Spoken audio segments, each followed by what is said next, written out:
Inspiration can be found in many things. I don't need to tell you that, my fellow Toastmasters, most welcome guests. But if I didn't, I wouldn't have a speech. And a man without a speech is, well, a man without inspiration. Inspiration can be found in the humblest of activities, such as a shoe shine. When Fred Astaire trips the light fantastic as he sings, "With a shine on your shoes and a melody in your heart, what a wonderful way to start the day." I'm inspired. Who wouldn't be? His grace, his charm, pour forth like a fountain. Inspiration can also be found in a loftier setting, such as a baseball game. The year was 2004. The Boston Red Sox hadn't won a World Series since 1918. They were said to have fallen under the curse of the Bambino, which took hold when their owners sold Babe Ruth to the hated New York Yankees to help finance a Broadway musical. The Red Sox were trailing 3-0 against their arch rival, the New York Yankees. One more loss and it would all be over. No team had ever come back from a 3-0 deficit in a best-of-7 series in the hallowed history of baseball. The Yankees had a 1-run lead in the bottom of the 9th inning, and their ace closer, Mariano Rivera, was on the mound. Mariano never fails. In a matter of moments, the Yankees would surely be celebrating. But somehow Boston managed to tie the score, and they went on to win the game in extra innings. They then swept the next 3 games from the shell-shocked New York Yankees. Playing as if possessed, they went on to clobber the mighty St. Louis Cardinals in 4 straight games to win the World Series. The curse of the Bambino had finally been laid to rest. Legions of sports fans were inspired by this miraculous turn of events. Though I have to say, as a congenital Yankees fan, I was more deflated than inspired. In fact, I had to go on antidepressants. Sweet oblivion. But still, I'm willing to concede the event's inspirational clout.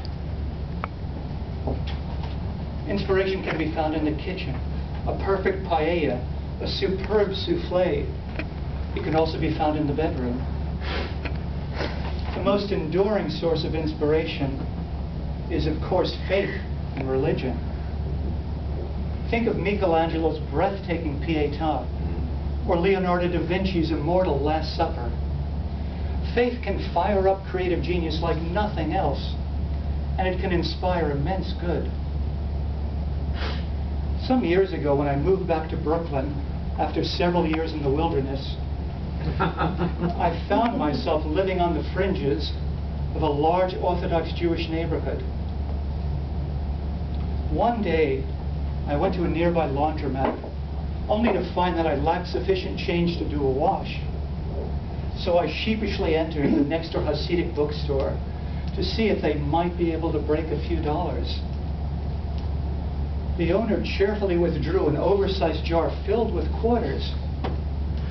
I have to admit I was taken aback because I was expecting to be shooed out of their small store. And I said to the owner, "Aren't you pestered by the hordes of people surely coming in to ask for change for a wash?" "On the contrary," he replied, "it gives me an opportunity to do a mitzvah, a good deed." This was a very powerful moment for me, and I've never forgotten it. For me, one of the great sources of inspiration is the realm of nature. And one beautiful but fragile creature has a tale to tell. The monarch butterfly leaves its North American home in August to spend the winter in the mountains of central Mexico.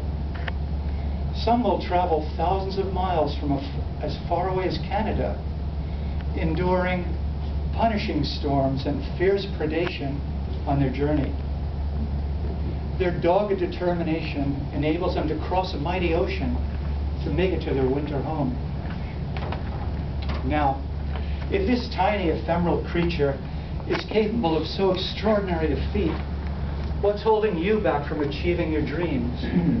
What obstacles, be they self-imposed or otherwise, are standing in your path? The first time I came to Metro New York Toastmasters, I remember thinking how appropriate the name was. Appropriate because if I were to get up here and deliver a speech, I would be Toast, Metro New York Toast. But then I remembered that delicate orange and black butterfly with the can-do spirit. And guess what? I wasn't Toast. I even gave a speech, and to my astonishment, I thought I did rather well. And little by little, I got better and better. We all have our sources of inspiration. Music, the theater, the cinema, footwear. When you're inspired, you can achieve greatness. When you're inspired, the world is your oyster. This expression comes from the fact that when the oyster gets a grain of sand in its shell, it doesn't lie around and bellyache. Woe is me! No oyster has ever been unhappier. Oh no, not this resourceful fellow. He takes that grain of sand, that irritating grain of sand, and transforms it into a luminous pearl. And when he's accumulated a few, he presents them to his best she-oyster, causing her little mollusk heart to flutter.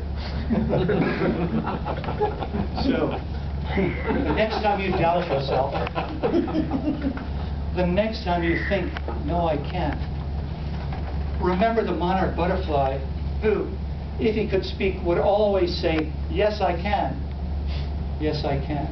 Yes, we can. Let me hear you. Yes, we can. Yes, we can. Yes, we can. For, with an unflagging spirit, along with a shine on your shoes and a melody in your heart, you can undo any curse and you can move any mountain. Mr. Toastmaster.